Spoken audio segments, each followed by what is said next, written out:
So I'm just going to give you a bit of background to the project before we start the general conversation.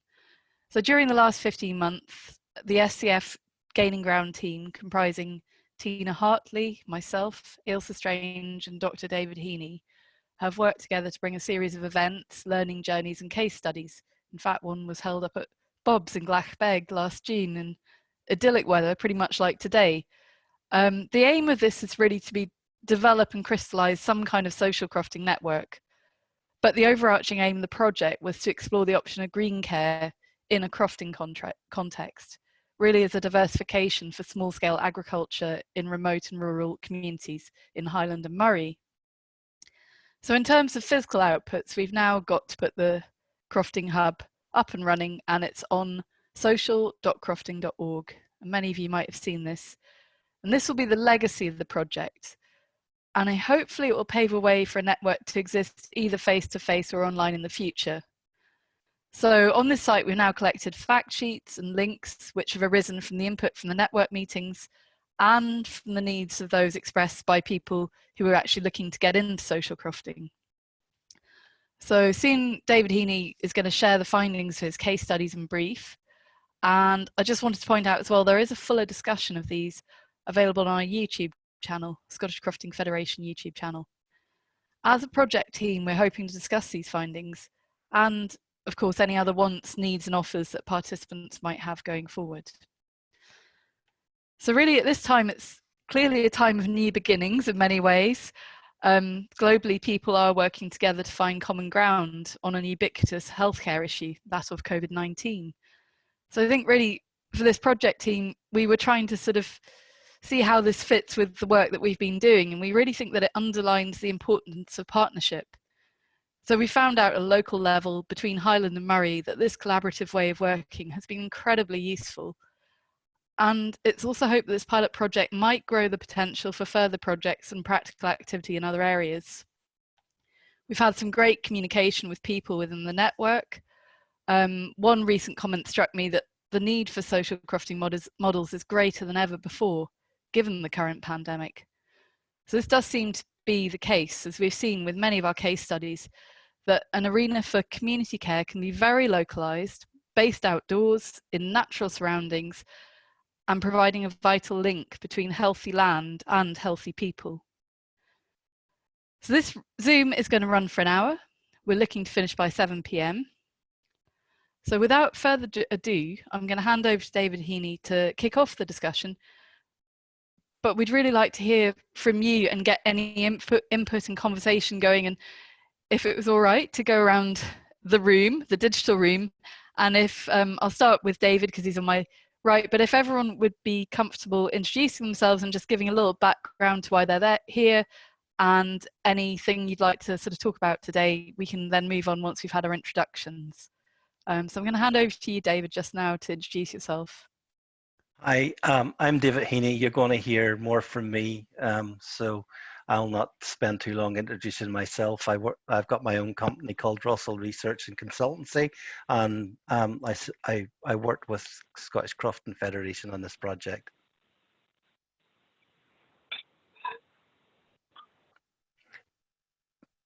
Lucy, do you want me to pass on to someone else? Is that what we'll do? Will we pass yes, along? Yes, that sounds a good idea. If we can pass the talking stick. Pass the button on. Ilse, you're next to me, so I'm going to pass. This is a bit like Celebrity Squares or something. Ilse, can you say a little bit about yourself and pass on to the next person?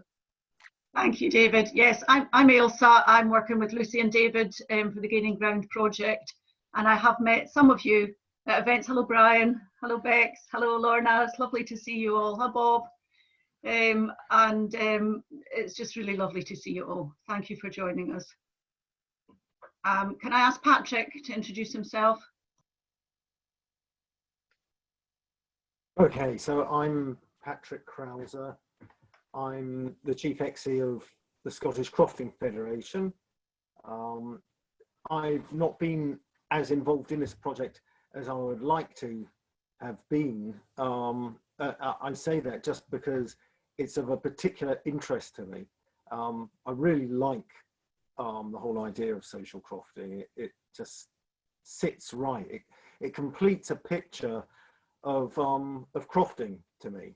So that's sort of where I'm coming from. So I'll hand over to is Chris Smith here? Because your camera's not on, but it looks like you're here. Yeah, hi Patrick, I'm here. Hi Chris. I'm having a few technical problems.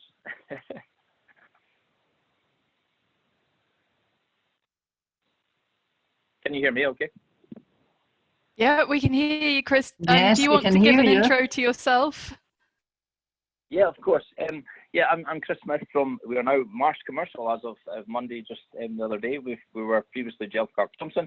I was asked to present at one of the events back in February, which I thoroughly enjoyed. I'm just here I was being inspired by what's been going on, and I was just wanting to find out more about it and what you've done. And yeah, thank you for having me today. Thank you.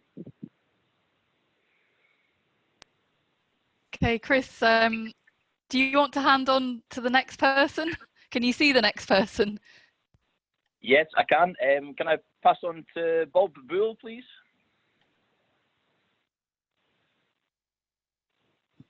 Yep, sorry for the delay, just desperately trying to unmute myself, and I'm not very good at being muted.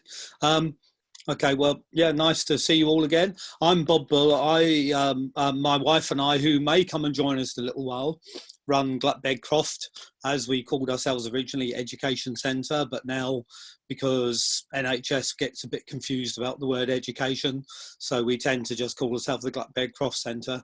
And we've been doing social stroke care farming since 2004. And I would like to hand on to, this is a great game, isn't it? To Bex, please. Hi everyone. I'm not a crofter, although I do like gardening, and I have 2 veg plots, but I'm here in a different capacity. I met with some of you last June at the event at Bob's Croft. My job is to provide support, information and advice on self-directed support, which may be of interest to some of you around helping more people access your crofts from a care farming perspective. So I'm really here to speak up or to answer any questions that people may have. And I'll hand over to Phil. Hello everyone, I'm Phil Knott. I'm a crofter on the Isle of Skye. With my partner Laura, we've got what we call Wildlife Croft Skye. That's our kind of handle and identity. They see us on social media. We've had lots of volunteers over the years, but we've never got into kind of the social crofting with the local side of things. That's where we're interested in going. We've had woofers and things. It's something we really want to take forward. So I'm very sorry I haven't been able to make it to any of the face-to-face meetings. Circumstances just haven't been there, but here I am at the very end. Glad to be here.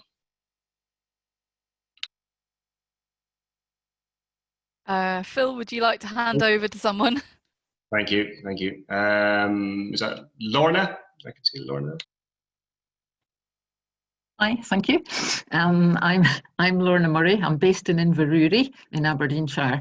My connection with social crofting is that I worked for 20 years as a mental health chaplain in the NHS, and through that became involved with care farming and was on the board of care farming. And so it's kind of logical link really to continue to be involved with social crofting. I guess my particular interest in crofting is I've got cousins on the North Uist who are crofters there, so a bit further west than you, Phil.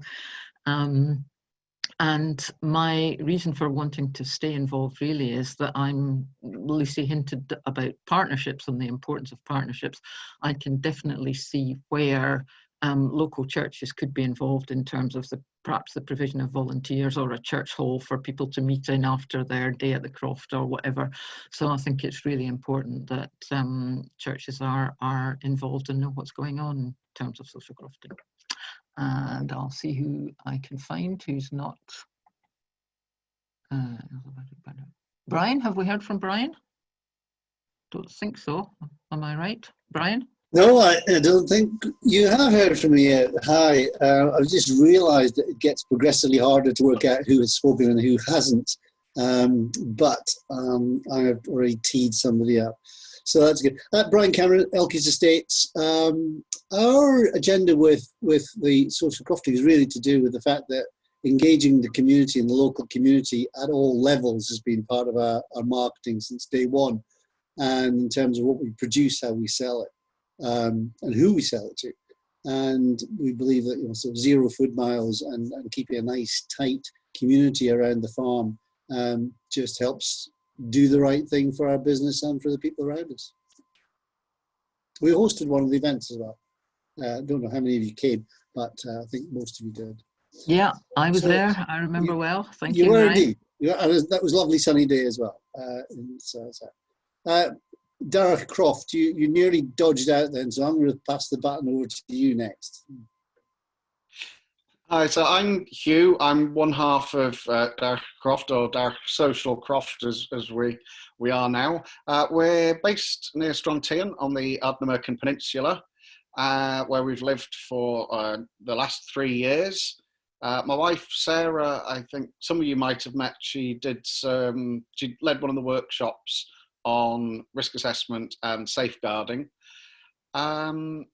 So our interest really is I have a background in the criminal justice system, drugs and alcohol, learning disability and autism, mental health. Sarah is more learning disability, and she used to manage a care farm when we lived in England. So when we moved up, you know, one of our ideas was to try and establish ourselves as a care croft, or a social croft, and we kind of geared up really well for a grand opening about a month ago, and we'd got some grant funding and things, and then COVID-19 reared its head, and so we've had to put everything on hold really. Fortunately, the funders that we've got, HTSI are one, the Highland Third Sector Interface, have all said that they're happy just to shift the funding so we can start a bit later and finish a bit later. So that's us. And I've not a lot of idea about who to pass on to. Lucy, have you? Adam Callow, perhaps? Is Adam still here? Hi. Yeah, so my name's Adam. I'm a researcher at the James Hutton Institute, and one of my main areas of interest is understanding barriers for new entrant farmers and new entrant crafters. So I'm mainly here to just learn from you all. And I work on a big Horizon 2020 project called Newbie that is trying to collect all the best ideas from different countries who are all focusing on new entrant farmers and distribute that information, creating a broader network. So I'll put that link to that project in the chat box for you all to share, but mainly just here to learn from you all. Thanks. I think Chris Muir maybe hasn't gone yet. Thank you, Adam. So yeah, my name's Chris Muir, and I work for Moray Leader. So along with our colleagues in Highland Leader, we're one of the 2 funders who have supported the Gaining Ground project. So I'm just really here with my leader hat on from a professional perspective. It's unfortunate that you guys were not able to come to Moray to deliver the second of the 2 events we would have been having in Moray, but that's the kind of situation we're in. On a personal level also, though, in my previous life, before working for Leader, I worked for a charity called Wild Things in Findhorn, who delivered kind of nature therapy, health and well-being in the outdoors activities. So I've seen firsthand with participants, you know, maybe recovering from addictions or suffering from mental ill health, the impact that spending time outdoors and connecting with nature and your local environment can really have on people in assisting in their recovery. So I think it's really interesting to see the way the Gaining Ground project has developed, and to see what it might deliver in the future. I think that is everyone now. Or Maria? Maria, I was going to say yes. Sorry. I'll pass over to you, Maria. Okay, I'm doing other projects with the Scottish Crofting Federation, more focused on crofting produce and adding value to crofting produce. And I'm really here to catch up on Gaining Ground. I haven't seen a lot of it, and it's about time. So this is my last opportunity. Thank you. Well, thank you, Maria, and thank you all. It's great to see some human faces, because I haven't seen that many for a while. And there's Sorry, some Lucy, chat coming in there on from the phone as well. Was there somebody? Sorry. I was there think that's somebody Chris just Smith on the phone, is it? Oh, is it? I don't know. It's just that there's an extra phone number. I Yes. wondered if you'd missed somebody, that's all. I think that's Chris Smith Okay, from fine. Marsh. Sorry. Yeah. Okay. But well spotted, Lorna. If anyone has been missed out, please speak now. Okay, I think we haven't. So right, so I was just going to really hand back over to David, and he's just going to give you an essence of the case studies. You might have seen them on YouTube. If you haven't, it's well worth tuning in if you've got a spare half hour, whether you can, you know, do that in the lockdown period or lambing or whatever anyone else is doing. Okay, so just hand over to you, David. Thanks, Lucy, and thanks to everyone for joining us in what's certainly a lovely evening here in the West Coast. I'm sure it is. Looks like it might be a lovely evening everywhere, so that's appreciated. And also, those of you who have watched me on video are probably sick of the sight of me already, or the sound of my voice, one of the two. I did a half-hour talk, and the essence of that was really looking at the different models that are there. I looked at 6 different places, and really, they were all different and all had their own attributes. And if I didn't get across in the talk, I think the most important thing that I would have to say is that there's, as an outsider, there's really a lot of innovation going on in this area, and I feel that it shouldn't be as difficult as it seems to be at the moment. It would be really good if we could find a way, or we could get our government or whatever to find a way to make this easier, because I think that's really valuable, and it comes across when in all the interviews that I did that this is really good. One of the things that happened after I did my presentation was I got some feedback from the sites themselves, and they reminded me of 2 things. One of the sites reminded me that I hadn't really said that the work that they do gives a structure and a purpose to their clients' week. So I'm going to fix that. And another of them said, well, remember that nature is working with nature is one of our founding principles. So again, I'm going to draw those things in to what I do. But the other thing that I got was some feedback from volunteers on one of the sites, and they said it much better than me, actually. And I'm just going to read you out one that gives you the real feel for what the benefits of this are. And it's difficult to measure benefits, but see what you get from this. This person said to me, I'm enjoying working on the croft at the minute because it gets me out of the house to do something different to the everyday. The fresh air is good for me, and I like seeing the things growing. Also, being around the pigs brings me a great deal of joy. There you go. That says it better than any city boy like me can say it. So with that, what's more important is to hear what you all have to think about it. So I'm going to pass back to our woman of the house here, and she can say in Gaelic, of course, can't she? Well, we were trying to discuss, is it Fianna and Thai or Mana and Thai? My Gaelic accent's terrible, but so yes, who would like to come in with anything, any comments or any worries or concerns for the future? I mean, for example, COVID-19, Dara Croft were just saying there, it's been a challenge. Do we see it as a challenge, or is it an opportunity for a new way of being?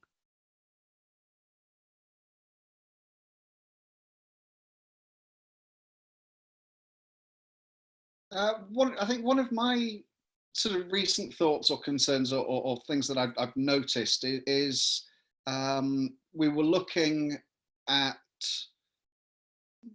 some of the social prescribing initiatives that are trying to be developed in Highland, and my feeling was that I thought a lot of it was trying to get the third sector to deliver things for free, as it were. So it was find things that are already being delivered and prescribe that people should attend, rather than there being a funding structure to support it.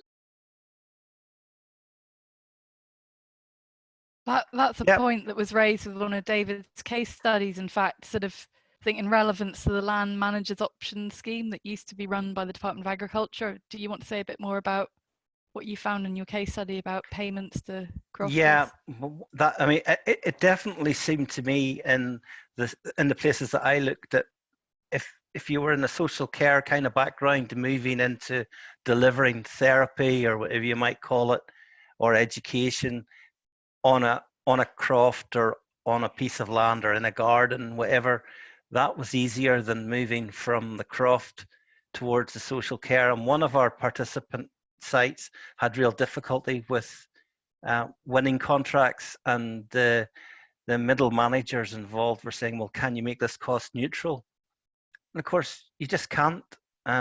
You can't make this cost. You can't. It has to cost something. So I agree entirely with the point about social prescribing.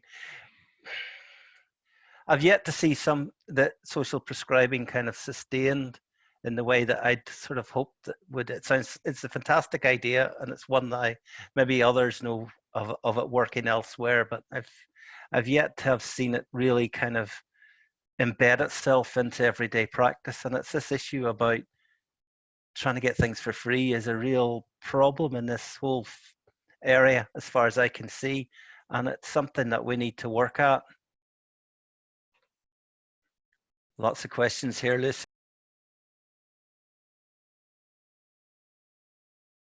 Sorry, lots of questions here, Lucy. Who do you want me to field them, or do you want to say who? Are you able to field them? Because I think my position further down the loch, I seem to be not picking up the signals as quick as you. Okay, now who's had their hand up? Bex, I can see, has had her hand up, and Brian, you've had your hand up. So I'll go to Bex first, and then Brian. And if anyone else puts their hand up, then I'll pounce on you. I think, as well as the social prescribing agenda, another very hot topic with the Scottish Government is self-directed support. And I think it's really important to recognise that health and social care is now integrated. They should be almost one of the same thing. And whilst social prescribing is one way, it's a way of helping people meet health outcomes when a doctor or a health professional isn't really involved. Self-directed support is the way that everybody who accesses social care in the community, or the vast majority of people who access social care in the community, access their support. So I think it's really important for people to remain familiar with self-directed support and to be able to use that in any conversations that they might have with NHS Highland or the Highland Council, or indeed the councils over in Murray as well. So if anybody needs any information to help with that, to help access other discussions and other ways of offering services, then I'd be more than happy to share further information. Thanks, Bex. My response to that would be, I think that's really needed, because I think moving from an environment where you're perhaps an expert in growing vegetables or looking after animals or what, it's very difficult to also have expertise in winning contracts from organizations that are got their grip firmly on the money. And I think that the rhetoric is there, often at the middle management kind of level. There doesn't seem to be the same support for these concepts as there is at the top and on the ground at the bottom looking up. And it's very hard to, it seems to me, from what I've seen, very hard to go up the ways and get these contracts. So exactly the kind of service that you're suggesting there is really important. And there's lots of skills around this, right in this area. It's just maybe a case of maybe trying to find a way to put them together. That would be my response to that. Brian, do you want to ask your?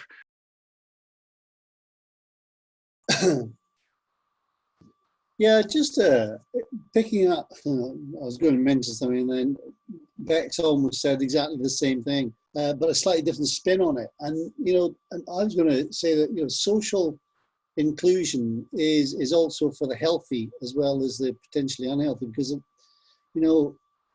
staying healthy is important, and just having that ability to do something outside just maintains and stops something. And I think the point you made about self-directed support, actually self-directed support can start before there's ever any manifestation of a real problem.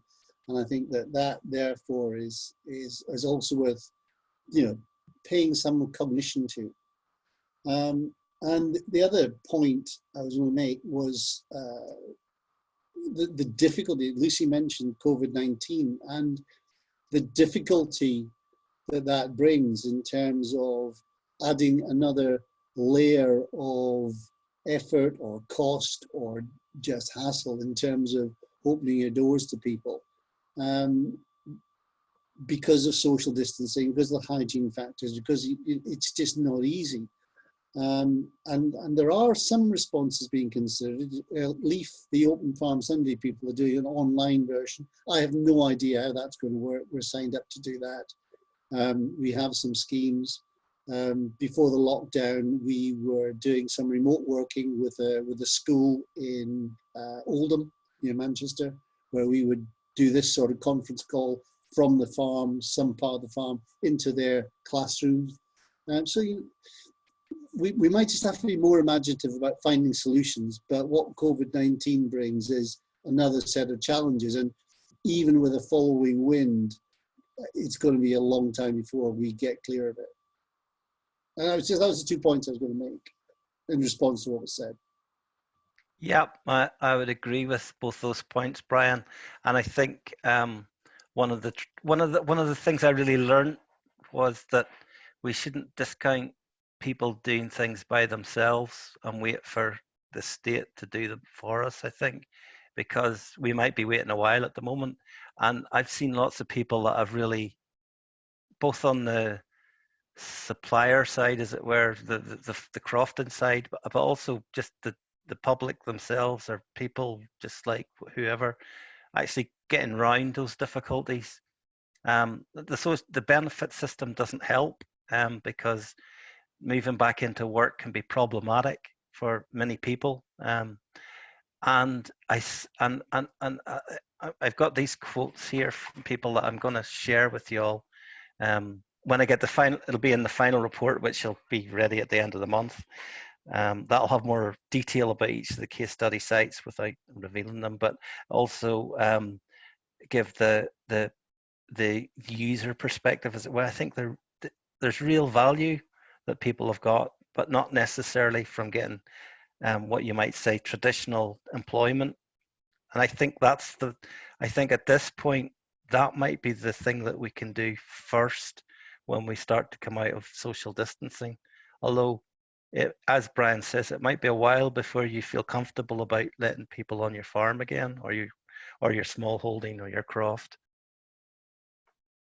I mean, biosecurity for a producer, you know, we've always had things like having to dip feet buckets, and now I know even myself more recently I've been thinking, okay, people have walked through this gate, therefore we carry a wee spray of Dettol and Dettol off gates. So there will be added things to that, and I think that's what brings back, if there's a payment at producer level, that I don't know what other crofters think of this, or what other producers think of this. There's a greening payment for good practice, environmental practice with crofts, with land and crops. But I'm wondering, is there a policy or manoeuvre as we're moving into a new SRDP for some kind of like green care payment? And how would that look like? You know, some kind of at source payment. I don't know if anyone's able to raise their hands on that. I can't see if anyone's raising their hands, but David, if Brian's got his hand raised, but perhaps I can see it's a virtual hand, or whatever you might say, but it's there. So do you want to say something, Brian? And then we'll get other people. Yes, it was a virtual hand, yeah. I think the interesting thing isn't about how we would respond to people being here. I think the really difficult thing is getting people to come here, because the sheer confidence that the population have at the moment has been battered incredibly. And, you know, coming here with masks on and you know, feeling uncomfortable will just give the wrong mixed messages and just will destroy the experience. And that's my great fear, is how do you get people here in a way that they don't have a fear of being here, and who else might be there with them. And I think I can wipe gates down with Dettol, with alcohol. I might rather drink it on occasion, but you know, it's that sort of thing. But what people think of when they come into an area where other people are around, especially when you're doing something constructive with them. Yes, there's jobs people can do in isolation, but part of it is about being with other people as well. And that I think is the biggest challenge from COVID-19. Can I just nip in there, and it's Bob, I mean, I don't know what you would say, Bob, are you still operating at the moment with your service users? Bob, you need to, yeah. Muting thing, yeah. No, we don't have any service users coming in at all. Before the lockdown, so to speak, we were already making decisions about who should continue to come and who shouldn't, in terms of the risk they might pose, and which also was related to what they did when they were here, because when we have some people that perhaps spend much time inside, it's quite different to someone like most of our placements who spend most of their time outside. The issue for me, there are a whole load of things in my head at the moment which are related to the things I'm talking about. One of those things I'm just putting as a note to say, I met with the NHS last week because I asked the question over a month ago, what would I do about invoicing at the end of April?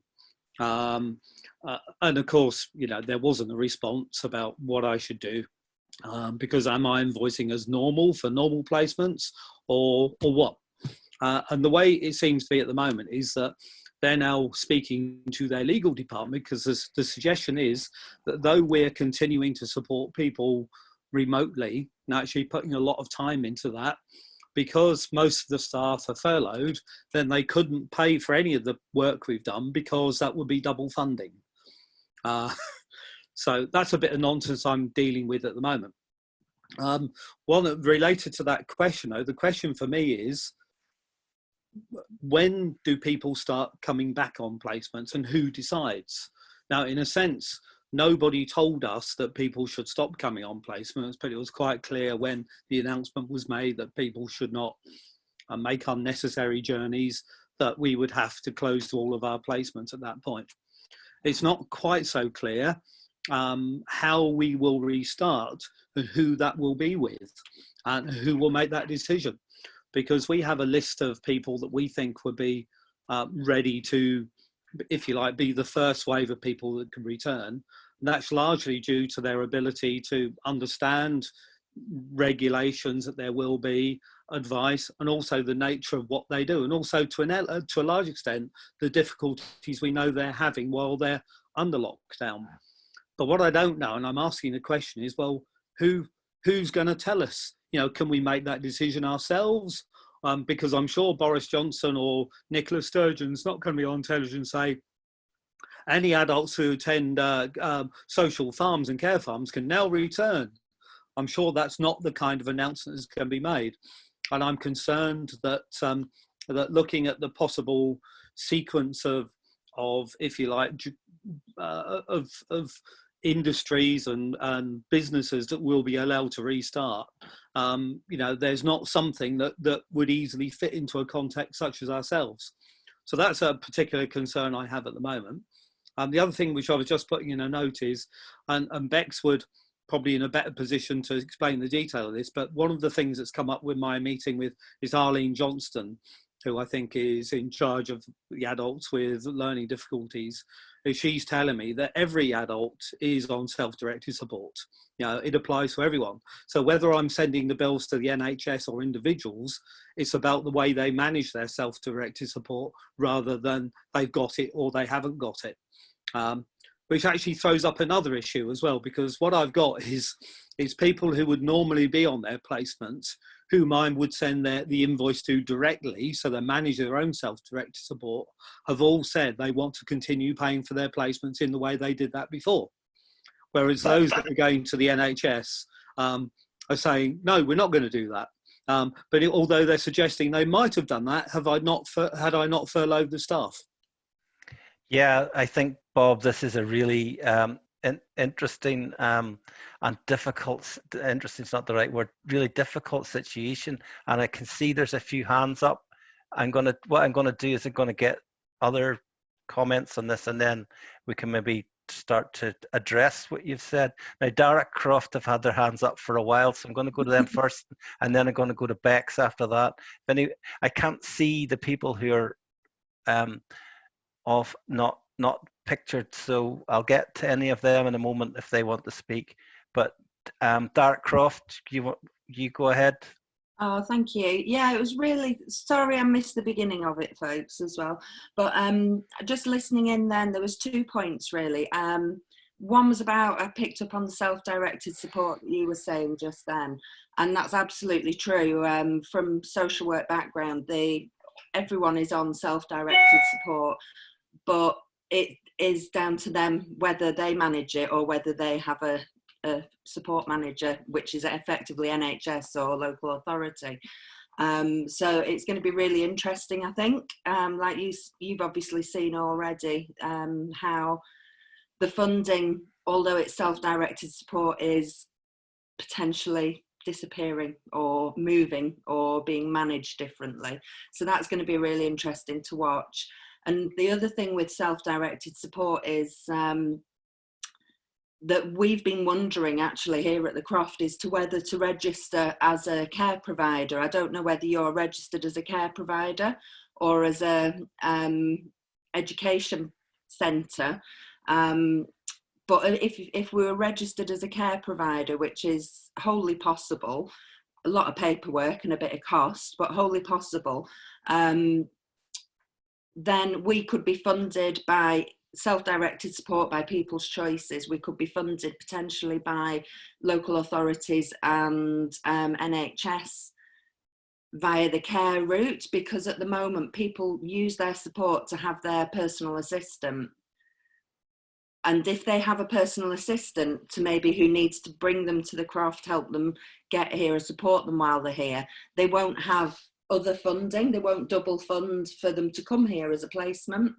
It would have to be as a day trip or as a one-off, like a day out. So they'll pay for the day out to come here, but we couldn't get a regular contract if people are using their current care package to pay for their day-to-day support, because nobody will double fund. So that was just my first sort of thought, and it's been something, like I say, in my mind for quite a long time about trying to establish regular contracts and how that's the best, because we can open it up and have it as a day people can pop in and visit as a sort of an attraction, but that isn't really what we were hoping for initially. We'll have to see how it goes, I guess. And very quickly, the other point was, like you were saying again, about waiting for something to happen and waiting for the advice and waiting for the guidance. It's so unclear, but outside of the Croft, I work with young people across Scotland, and I run lots of face-to-face activities and youth clubs and camps and all sorts. And as of March this year, obviously, as soon as lockdown happened, all my services were stopped. I'm in a really lucky position, I guess. I don't know, furloughing might be good in some ways, but I'm still employed and everything I do is now online. And we've managed to turn that around really quickly. And one of the Zoom calls that I had was this morning, speaking to the young people, asking them what they want. And the young people I work with all are wheelchair users, and some have additional other additional needs as well. And I was saying, do you want, I don't know, a magician? Do you want to do whatever? But I said, the other thing we can do, I said, you can have a walk around the Croft. I said, I'll take you round and you can meet the animals. And they were absolutely straight away going, yeah, that sounds, yeah. And so I think that online presence is now, because I hate it, but we're in a technological world, and the amount of time I spend looking at this computer is driving me nuts. But I think it's a means to an end, at the moment. But also the people I'm working with, because of their additional health needs and their additional vulnerabilities, are on shielding. So if we're looking at, I don't want it all to be sort of COVID focused, but if we're looking at what we can do while this is happening, the shielding is a massive impact, because even if lockdown stops and restrictions stop, there's a massive percentage of the young people I work with now who still won't be able to join us at social groups, social gatherings, day trips, whatever it is we're planning. They're still likely, again, it's not official, but we've been told it'll be reviewed probably December. Yeah, I'm sure it's going to be a long time. And I hear all the difficulties there. I suppose it was almost inevitable that this would become focused in the present, because we all are. I've had a couple of people have had their hands up for a while, and Bex is next in line. So do you want to respond to all of that now? I'll maybe get a chance to come back to everyone in a moment, but Bex and then Bob wanted to say something again. So I'll get those two and then try and get some other people. Okay, just to update you on some information that's likely to be coming out from the Scottish Government at the end of this week, if not the start of next.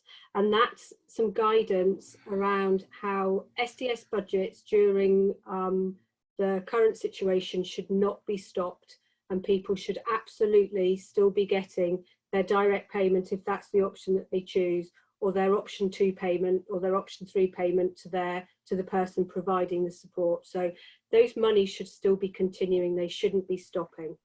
The second point is the government has also made a commitment to people being able to use their budgets creatively at the moment.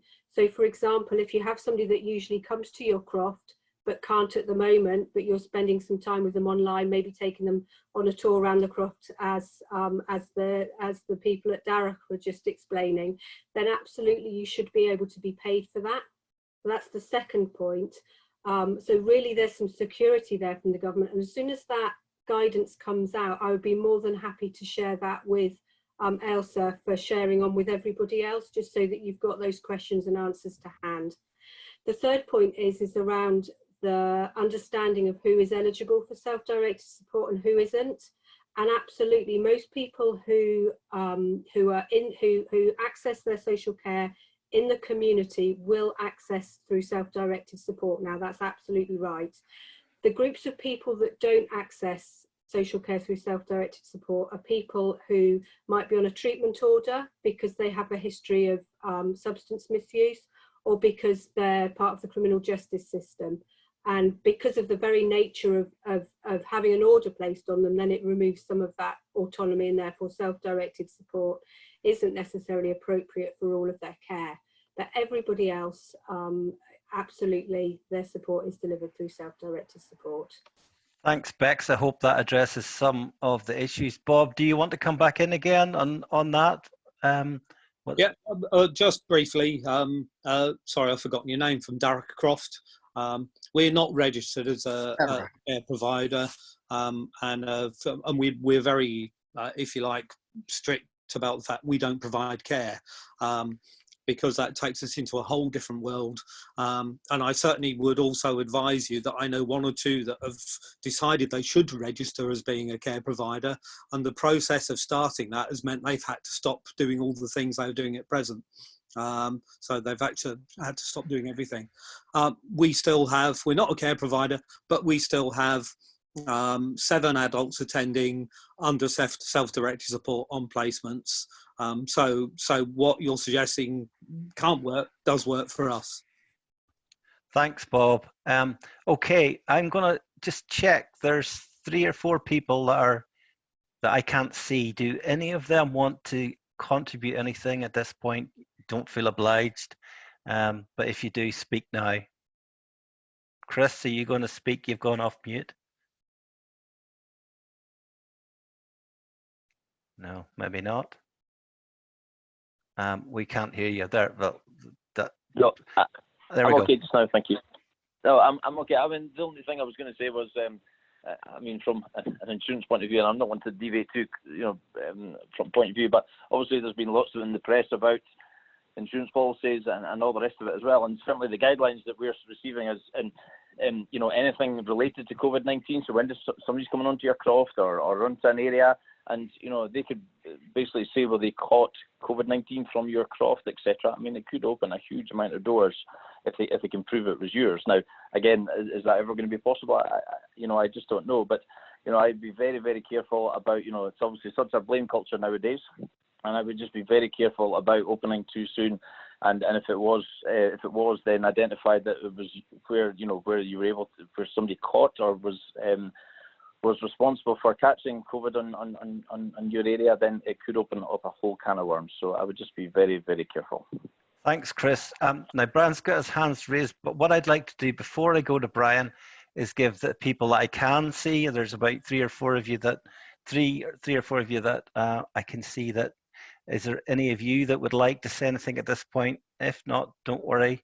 Could digress off COVID as well, because we still had, I guess the project. We're looking, we're at the end of the project, and how do we move on from this, and how do we maintain this wonderful momentum that we've got going and not be sort of ceased, I suppose, as well. How do we carry on in that sense, if anyone wants to talk about that?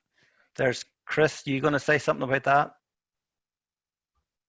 Yeah, I mean, I suppose that was something I was going to ask Lucy, because that's very much a big part of my interest, from a leader perspective, is to understand what the legacy of the project might be and how this might be taken forward to develop a network. I assume that it's something that's going to be to develop the network further, so that there is something there to support people who are wanting to deliver social crofting activities.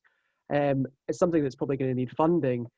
I suppose also with my kind of hat on and my experience from the projects that I am supporting, I'm also employed by TSI Moray. The Moray Leader Programme, for anyone that doesn't know, is not overseen by the local authority. So it does have a very third sector focus to it. And from my colleagues at TSI Moray, and also from some of the projects that I support who deliver health and wellbeing focused activities, they're seeing a massive increase in need and demand for their services at the moment. So I do think that I don't know the ins and outs of what you all do day to day, and I completely sympathise with everything you're saying about the challenges of delivering social crofting activities or anything that's inviting people onto your farms or your crofts in the future.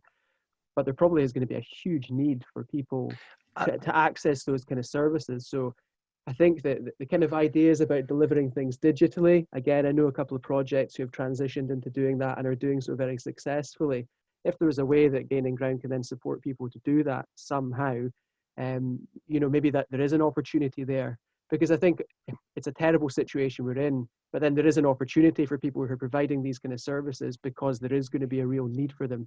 What the funding landscape is going to look like is another question altogether. But I think that's an interesting thing to kind of discuss as well, on that other aspect of what's happening in terms of COVID-19. Perhaps, Chris, what you can do for us is let us know if you observe that there are opportunities in the funding landscape. And I want to come back to Brian, because he's patiently had his hand up for a while here. This is just challenging. This is like quite challenging getting all these hands coming up. Can I just jump in, sorry, on that before you speak, Brian? So, I mean, something that is kind of relevant, and it's actually something I was a part of a meeting 4 or 5 months ago, not directly linked to social crofting, was that Moray Wellbeing Hub and Trees for Life are trying to develop a project around kind of that nature therapy, nature connection support service. But rather than have a lot of individual organizations working against each other, almost treating people in need as a commodity, which is often what happens, because they're all trying to meet the objectives of whatever their funding has been given for, is to really build a network of providers who are supporting people. And I think it'd be really interesting for the Gaining Ground project to link in with that, because it's another string to that bow. It's a different kind of service that's ultimately trying to achieve the same thing. And hopefully in the future, they were looking at trying to access a big funding grant to really roll that out across Moray and in Highland. It's not just a Moray-based project. What's going to happen with that, again, I don't know. But it's just something to think about, that there are maybe wider things that Gaining Ground could connect into, that outside of just farming and crofting, if it focuses on that social health and wellbeing aspect. Sorry. I was going to say actually one thing, sorry to jump in there before Elkies, but one thing, we had help someone called Sharon McLean. She's not on this tonight, but she'd come to us with the project idea of interaction with elderly folk with sheep, and she has sheep, but she also shows them, so she has very sort of calm sheep. And we came with this idea, the wee gather and the big gather, and we thought the wee gather could be like where people have very sort of intimate, well, that sounds really wrong, sorry, but intimate experiences with sheep. I mean, close at hand, sheep that are very calm. And then I had an idea of something called the Big Gather, you know, where Sharon could actually do it larger scale, and that becomes then more like a health and a well-being or a wilderness activity where people actually go out into the hills and are involved in gathering sheep, which can be very exhausting but also frustrating. So we did support Sharon as part of the project to actually put that forward to the Highland Third Sector Interface for funding, but alas, it was rejected. But we'd really like to continue that thing with Sharon. So then we encouraged her just to approach elderly care establishments herself, and she did before lockdown. And so that's kind of waiting in the wings, but we'd really like to sort of develop something like that with people. But again, it's the core funding. After the end of this project, myself, Tina, David and Ailsa will no longer be here. Well, we'll be here. We'll be here. Brian, let's get you. Come on. Everyone should listen to Brian, I always say. So let's Oh, go. I don't know about that. I don't know about that. No, it was just to follow up with what Chris Muir was talking about. I have to go like that, Chris Muir, because I've got you lined up like a university challenge. So you're in King's College, Oxford, down the bottom. So the point being that there is funding available through Innovate UK for response to coronavirus. Now, they introduced a competition, which was a fast-track one, where they put 20 million aside for projects that were innovative in a response to coronavirus. And they were overwhelmed with responses. They were due to announce it a week ago. They had something like 8,600 projects, lots of innovative ideas, probably lots of rubbish in there as well. However, they have committed to take out part of, this was 100% funding for a £50,000 project. So it was a significant help and assistance package. They have committed now to putting up part of this 1.25 billion funding aside for small projects, for small businesses that make a difference in the community. Now, there's two things that come from that. One is it is a response to coronavirus, and it is a response that helps the community. And there's a list of good things in there that social crofting would tick a number of boxes in.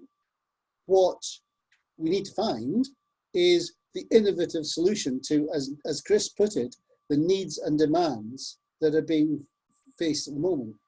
And if we can come up with an innovative solution, then funding can be applied for. Okay, it's a competition in the style of lots of these funding programs these days. But that doesn't mean to say, with the background research that David's done, with the wealth of information that Lucy and Ailsa and the others have, and with input from yourselves, there couldn't be a pretty decent project in there that would actually have longevity as a social solution to those needs and demand that Chris talked about way into the future. So the thing to do is watch Innovate UK, because that's where the hot money is coming from now. That was all I wanted to say. That's a really good point, Brian, and I think it's worth looking at that. I've waiting on grants from that as well, but I realise it's a bit of a lottery. We said we were going to finish at 7 here, Lucy. I don't know what you think. People that have to go at 7 because their dinner's ready, or they're hungry, or they've got something to do should go. But Patrick, you were going to have Patrick at the end. I mean, I think as well, I think if anyone's got anything burning desire that they want to talk about, then absolutely. But maybe we, you know, how does everyone feel? Are we happy to wrap up at this point? Bob's saying let's meet again. I'd really like to see that, and I'd really like to see how we can do that. Yeah, it's maybe better to do it that way, isn't it? Yeah, but there's been a massive amount of input, and I feel really bad interrupting the flow of the conversation. Yeah, but I would, yeah. I mean, we're going to have this recorded and we're going to release it. But perhaps if people have been putting stuff in the chat. Adam, for example, I don't know if Dara Croft and see about it. Yes, Adam and Dara Croft are going to link up about the newbie projects. That's already a link that's made. Stuff that Chris has been talking about, like wilderness therapy, nature therapy, that kind of added element, you know, I think that will really come out of COVID, that perhaps people who aren't on STS will be needing green care from crofting. But I think maybe if we could ask people to send any questions, suggestions over to our email address, gainingground@crofting.org for now. And I was going to hand over to Patrick really to wrap things up for the moment. Has anyone else got anything they really want to raise before we finish up.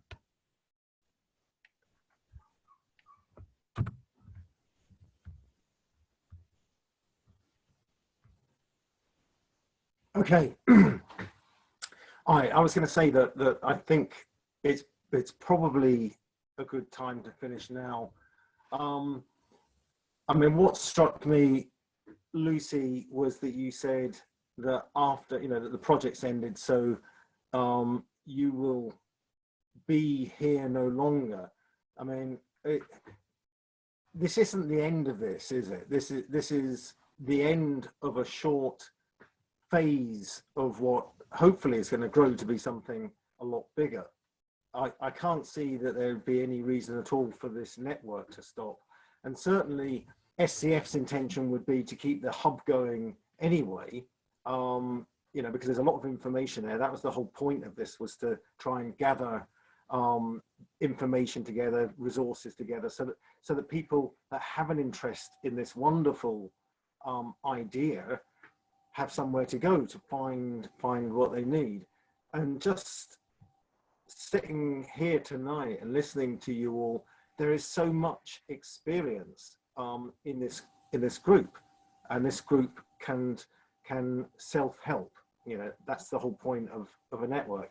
And I would say, from that point of view, Chris, you know, thank you, the funders, very much for enabling this. And I would say it's been a very, very successful use of public money to do this. So, you know, how we take it forward,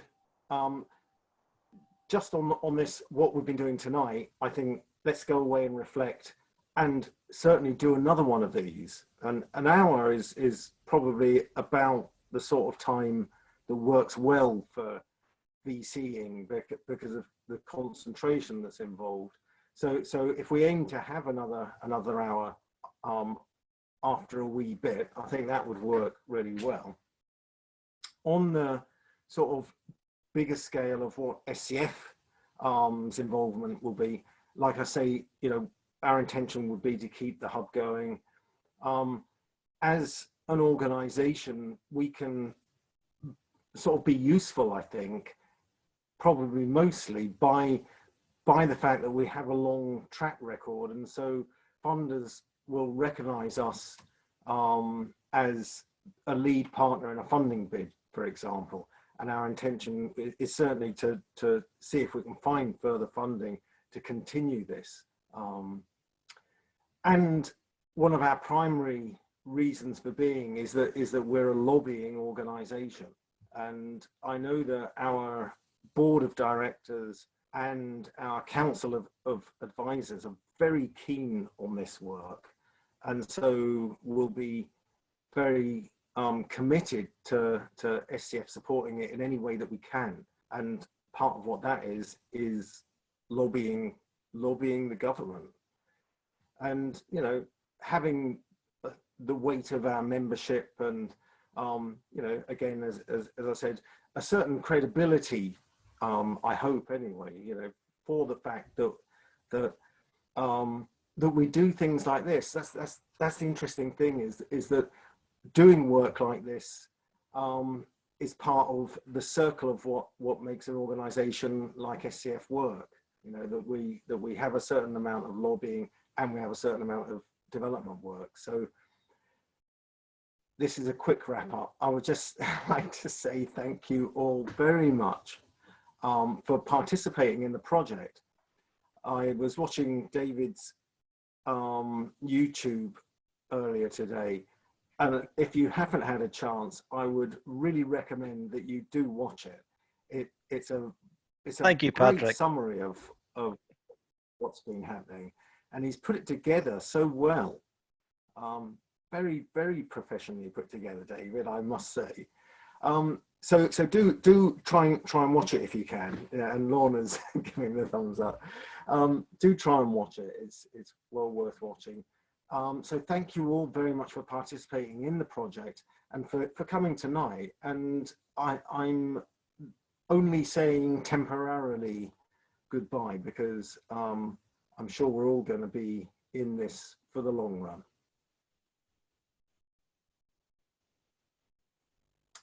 Well, thank you very much, Patrick. Something As Fear and I will say thank you to everyone who's come from all different walks of life, and especially to Chris attending from Murray Leader. All the help you've given us has been absolutely invaluable, and without the vision of Murray Leader and Highland Leader backing up as well to work in cooperation, this project wouldn't have happened. And thank you, David, as well, for hosting us with this wonderful technology. We'll be in touch with the final roundup of the project, and as Patrick said, you know, there will be a legacy out of this project, and it's certainly something SCF will continue to work on. We're already seeing suggestions there coming in from Adam, as well as Chris's suggestion, Brian. So look forward to seeing you all again at another network meeting. Ilse's wanting to say something. Ilse, go ahead. I just wanted to give Tina's apologies for not being with us tonight. She's not been feeling well the last couple of days, and I know she's really sad not to be here and to see you all, and she'll be really pleased that she can watch this and see what's been said and find out what you're all thinking and how you're all doing. And as Lucy said, you know, we are in post till the end of the month, and I'd be really pleased to get emails from people. If you know of anybody else that would have hoped to join us and didn't manage to, please encourage them to get in touch. There will be another newsletter before the end of the project, so if you have anything you would like to add to that newsletter, any news about what you're doing, maybe from Dara Croft or from Glackbeg, then that would be lovely to have as well. It's really lovely to see you all. Thank you. Thanks, Ilse. Okay. Well, I'll say cheerio, and I look forward to seeing some of you face to face or otherwise soon. It was nice to see you all. Cheers. Bye, everybody. Thank you. Bye, everyone. Bye. Bye. Bye, everyone.